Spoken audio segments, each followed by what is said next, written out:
현행 시스템 분석에서 네트워크 설명을 드리겠습니다. 자, 우리 필기 강의에서 네트워크를 전체를 다 설명드리진 않을 겁니다. 실기 들어가면 자세히 설명을 드리기 때문에 간단한 내용만 설명드리고 지나가도록 할게요. 자세한 것은 실기 강의에서 다 말씀을 드릴 겁니다. 그래서 필기 강의에서는 간단한 내용들을 정리를 하도록 하고 자세한 내용들은 실기 강의에서 말씀을 드리도록 하겠습니다. 그래서 여기서 설명드리지 않았다고 해서 여러분들 뭐 스스로 따로 공부하실 필요는 없어요. 실기 강의에서 다시 한번 말씀을 드릴 겁니다. 자, 네트워크의 정의를 보시면은 정보를 원하는 수신자 또는 기기에 정확하게 전송하기 위한 기반 인프라를 네트워크라고 얘기를 하고요. 여기서 중요한 용어가 프로토콜이라는 용어가 되겠습니다. 자, 프로토콜이란 것은 정보 전달 시에 약속한 규칙, 자, 약속한 규칙을 따라야 하는데 그 약속한 규칙을 프로토콜이라고 얘기를 하는 겁니다. 통신 규칙을 프로토콜이라고 얘기를 하는 거예요. 그러니까 A라는 장치가 있고 B라는 장치가 있으면은 서로 통신을 해야겠죠. 자, 통신하기 위한 어떤 약속된 규칙을 프로토콜이라고 얘기를 하는 겁니다. 사람도 마찬가지예요. A라는 사람, B라는 사람이 서로 커뮤니케이션 하려면은 같은 언어를 이용을 해야겠죠. 그러니까 네트워크 장비도 마찬가지입니다. 서로 통신하기 위해서는 여러 프로토콜 중에서 같은 프로토콜을 이용을 해야 돼요. 그래서 프로토콜은 약속된 규칙, 통신 규칙을 프로토콜이라고 얘기를 하는 겁니다. 자, 실기시험에서 이렇게 나온 적이 있습니다. 2020년 1회 실기시험 기출문제 보시면은 프로토콜 3요소를 쓰시오 이렇게 나왔어요. 그래서 강의에서 구타 의미라고 실기 강의에서 말씀드린 적이 있습니다. 그래서 구문, 타이밍, 의미라고 입력을 하도록 그렇게 출제가 되었어요. 자, 이와 같은 출제 방식은 사실 뭐 필기 관련된 내용들이죠. 그래서 프로토콜의 3요소가 아닌 것을 찾아라 4개의 보기를 주고 뭐 1번 구문, 2번 타이밍, 3번 의미, 4번 엉뚱한 것을 주고 4번이 답이 되도록 그렇게 출제하는 방식이 이제 필기 방식인데 실기에서도 이렇게 출제가 되는 겁니다. 그래서 이런 것들도 여러분들이 암기를 해야 돼요. 그렇기 때문에 필기 강의를 다시 한번 정리를 좀 하실 필요가 있는 겁니다. 자, 네트워크 구성도에 대해 설명을 좀 드리도록 할게요.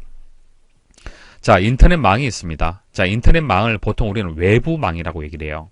그리고 뭐 하나의 회사가 있다라면은 회사 내에 내부망이 있겠죠. 그래서 외부가 있고 내부가 있는데 그 사이에 라우터가 있습니다. 자세한 것은 다음에 말씀을 드릴 겁니다. 자, 라우터가 하는 역할 중에서 가장 중요한 것은 경로를 설정하는 역할을 하는 거예요. 자, 만일 기사퍼스트란 사이트가 서버가 여기 있어요. 그러면 이 서버에 접속하기 위해서 이렇게 접속할 수도 있을 거고요. 이렇게 접속할 수도 있겠죠. 그냥 기사퍼스트 사이트하고 직접적으로 연결된 게 아니잖아요. 인터넷망을 통해서 접속을 하기 때문에 여러 경로를 통해서 접속을 하게 될 겁니다. 자, 그런 경로를 설정하는 역할을 하는 것이 라우터가 하는 역할이에요. 자, 그리고 방화벽이라는 것은 내부의 네트워크를 보호하기 위해 외부에서의 불법적인 트래픽 유입을 막고요.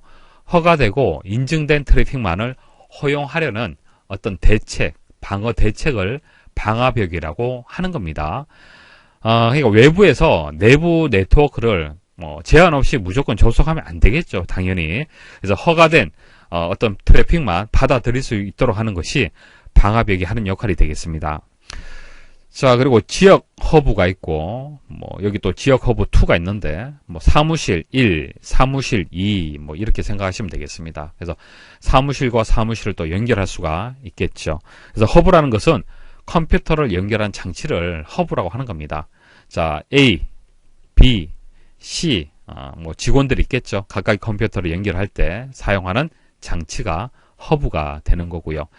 자, 스위칭 허브가 있습니다. 허브는 크게 더미 허브가 있고 스위칭 허브가 있는데 더미 허브보다 좀 더 빠른 것이 스위칭 허브라고 보시면 되는 겁니다. 그래서 더미는 속도가 느리고 스위칭은 좀 더 빠릅니다. 그렇게 구분하시면 되겠습니다.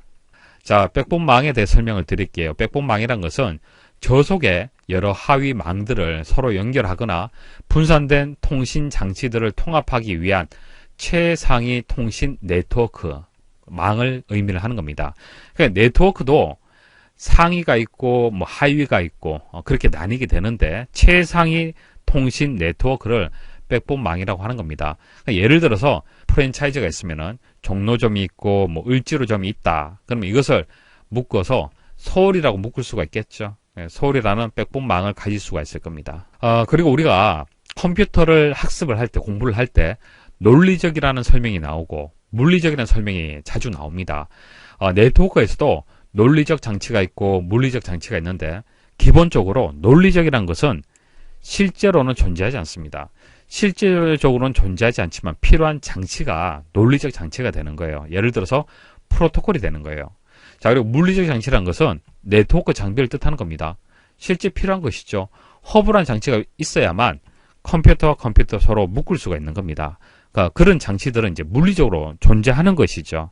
그런 것들은 이제 물리적 장치가 되는 겁니다. 그래서 하드웨어 장치라고 보시면 되는 겁니다. 그래서 논리적 장치가 있고 물리적 장치가 있는데 논리적 장치는 실제로 존재하지 않는 어떤 소프트웨어적인 개념이라고 보시면 되고 물리적 장치는 하드웨어적인 개념으로 보시면 되겠습니다.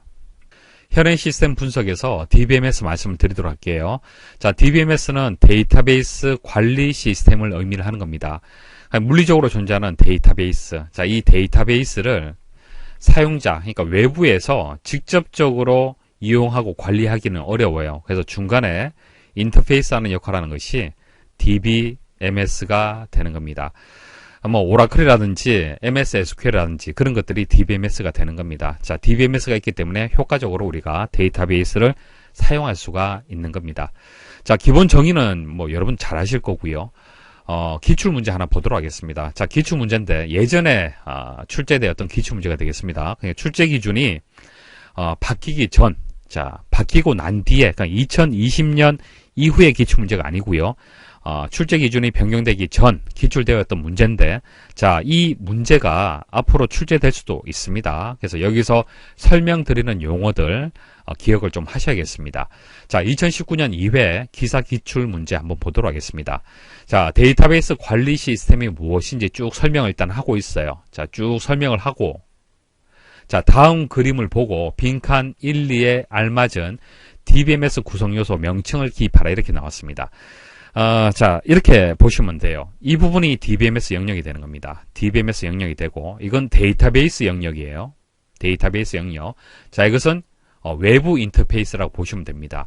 사용자, 일반 사용자가 데이터베이스를 이용할 수도 있고, 프로그래머가 또 이용할 수도 있겠죠. 그리고 DBA, 데이터베이스 관리자가 데이터베이스를 이용할 수도 있을 겁니다. 일반 사용자는 여러분들 생각하시면 됩니다.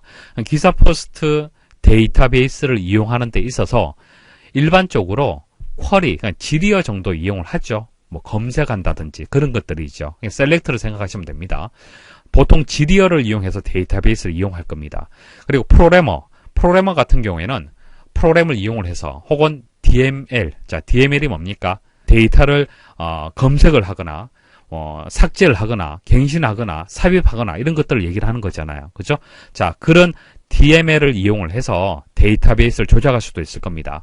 자, 데이터베이스 관리자는 뭐 스키마라든지 DDL, 그러니까 테이블을 만든다든지 테이블을 삭제한다든지 그런 권한을 가지고 있잖아요. 그죠? 그래서 각각의 외부 인터페이스마다 다양하게 이제 DBMS 영역을 이용을 합니다. 이런 여러 가지 요소들이 있는데 이 요소 중에서 1번하고 2번을 입력을 해라, 기입을 하라 그렇게 출제가 된 겁니다. 자, 설명 한번 드려보도록 할게요. 먼저 지리어 처리기라는 것을 설명을 드리도록 하겠습니다. 자, 지리어 처리기라는 것은 사용자의 데이터 처리 요구, 그러니까 지리어가 되겠죠. 자, 지리어를 통해서 검색을 한다. 그러니까 정보 처리 기사와 관련된 게시물을 검색을 한다. 여러분들이 한번 생각을 해보십시오. 게시판 검색을 하잖아요. 그죠? 자, 그렇게 검색을 요구를 했을 때 이것을 해석을 해야겠죠. 자, 해석해서 처리하는 역할을 담당하는 요소가 지리어 처리기가 하는 역할이에요. 그리고 DML 컴파일러. 자, DML 컴파일러가 하는 역할은 DML로 작성된 데이터 처리, 그러니까 데이터를 삽입하고 삭제하고 수정하고 검색 이런 요구가 발생을 하잖아요. 그죠? 자, 이것을 분석해서 런타임 데이터베이스 처리기. 자, 런타임 데이터베이스 처리기가 이해할 수 있도록 해석을 해주는 거예요. 자, 그 다음 DDL 컴파일러가 하는 역할은 DDL로 명시된 정의를 데이터 사전에 저장할 수 있도록 하는 그런 해석하는 역할을 하는 것이 DDL 컴파일러가 되는 겁니다. 자, 여기서 데이터베이스가 크게 실제 사용자 데이터베이스가 있고 시스템에서 필요로 하는 데이터 사전이 있어요. 데이터 사전, 데이터 딕셔너리 그렇게 부르죠. 시스템 카탈로그 다 같은 뜻인데 우리가 테이블을 하나 만들게 되면은 만든 테이블은 사용자 데이터베이스에 저장이 됩니다. 자, 하지만은 이 테이블에 대한 정보는 데이터 사전에 저장이 되는 거예요. 그래서 데이터베이스 관리자가 테이블을 하나 생성을 했다. 그러면 DDL 컴파일러가 그 테이블을 생성할 때에 그 정보를 데이터 사전에 저장할 수 있도록 변환해주는 역할을 하는 것이 DDL 컴파일러가 하는 역할이라는 얘기입니다. 이해하시겠죠? 자, 그 다음 트랜잭션 관리자. 여기 보시면 트랜잭션 관리자가 있죠. 트랜잭션 관리자가 하는 역할은 데이터베이스에 접근하는 과정에서 사용자의 접근 권한이 유효한지, 데이터베이스의 이제 무결성이 유지하기 위한 제약 조건을 혹시 위반하고 있지 않는지, 회복이라든지 병행 수행, 자, 이런 작업을 담당하는 요소가 되겠습니다. 그리고 런타임 데이터베이스 처리기. 한마디로 이제 실행하는 요소가 되는 거예요. 저장 데이터 관리자를 통해, 자, 저장 데이터 관리자는 이겁니다. 저장 데이터 관리자를 통해서 데이터베이스에 접근하여 데이터베이스에서 실제로 실행하는 요소예요. 자, 여기서 실행하는 요소가 이제 런타임 데이터베이스 처리가 되는 거고, 이것은 저장을 담당을 하는 거죠. 저장 데이터 관리자는 디스크에 저장되어 있는 데이터 사전과 사용자 데이터베이스를 관리하고 여기에 실제로 접근하는 역할을 하는 요소가 저장 데이터 관리자가 되겠습니다. 실제 데이터를 저장할 수 있는 것은 저장 데이터 관리자가 하는 역할이 되겠습니다. 그래서 DBMS 영역의 각각의 요소를 꼭 여러분들이 알고 계셔야겠습니다. DBMS의 유형과 특징을 한번 살펴보도록 하겠습니다. 우리가 일반적으로 많이 사용하고 있는 것이 관계형 DBMS예요. 보통 우리가 릴레이션, 탭을 형태로 해서 서로 관계를 형성을 하면서 데이터베이스를 구축을 하죠. 그게 RDBMS가 되는 겁니다. 대량의 데이터를 이제 관계형 모델에 따라서 구조화했고요. 저장, 관리하고 사용자가 간단한 데이터베이스 언어로 복잡한 지리 연산을 요구할 수 있게 하는 그런 이점이 있습니다. 그래서 금융거래, 인사관리, 자산관리, 자, 기업 업무에 이용되는 데이터들을 체계적으로 저장하고 관리하기 위한 시스템이 되는 겁니다. 그래서 일반적으로 RDBMS를 많이 이용을 하고 있어요. 지금까지. 자, 그런데 단점이 있습니다. 자, 이게 간단하고 이해가 쉽고 사용하기 쉽다라는 이점은 있는데 단점이 뭐냐면은 비정형 복합 정보. 그러니까 정형 이제 정보라고 했을 때는 일반적으로 문자, 숫자, 날짜 이런 단순한 정보를 이제 의미를 하는 겁니다. 그러니까 과거의 기업에서는 주로 다루는 이제 정보들이 문자, 숫자, 날짜 이런 것들이었습니다. 그러니까 이런 것들을 처리할 때는 RDBMS가 유용했습니다. 하지만은 지금은 어떻습니까? 멀티미디어라든지 사진, 음성, 소리 이런 것들이 많이 데이터가 만들어지고 있잖아요. 그죠? 그래서 이런 비정형 복합 정보를 표현하기에는 문제점이 있습니다. 그래서 나온 것이 객체 지향형의 DBMS가 되겠습니다. 자, 객체로서의 모델링과 데이터 생성을 지원하는 DBMS가 되고요. 비정형 복합 정보의 모델링 가능하고요. 객체 지향 이론이 부각되고 멀티미디어 데이터가 늘어남에 따라서 점차 주목을 받고 있는 그런 DBMS가 되겠습니다. 하지만 문제점도 있어요. 기본적인 데이터베이스 기능인 복구라든지 백업, 자, 이런 것들이 관계형 데이터베이스에 비해서 부족합니다. 왜냐하면 아직까지 기업에서 많이 이용하지 않기 때문에 표준이 많이 없어요. 표준이 부족하고 그래서 이런 문제점들이 있습니다. 자, 그리고 ORDBMS라는 게 있습니다. 이게 객체 지향과 관계형의 이점을 합친 거예요.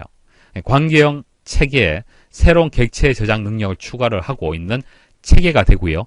관계형과 객체 지향형의 장점을 고루 살린 진보된 방식의 체계라고 보시면 되겠습니다. 그래서 이런 세 가지 유형이 있습니다. 마지막으로 혈행 시스템 분석에서 비즈니스 융합 설명을 드리겠습니다. 개념을 보시면은 서로 다른 산업이 융합할 때 생기는 기회를 포착하여 비즈니스 모델 구성 요소 중 일부 혹은 전체를 혁신하는 것을 의미를 한다.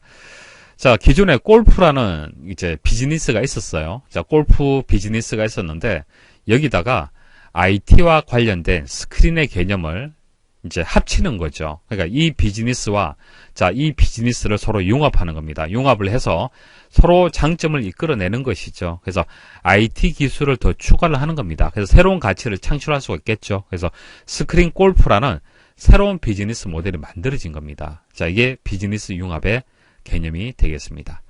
자, 여기까지 해서 설명을 마치도록 하겠습니다. 수고하셨습니다.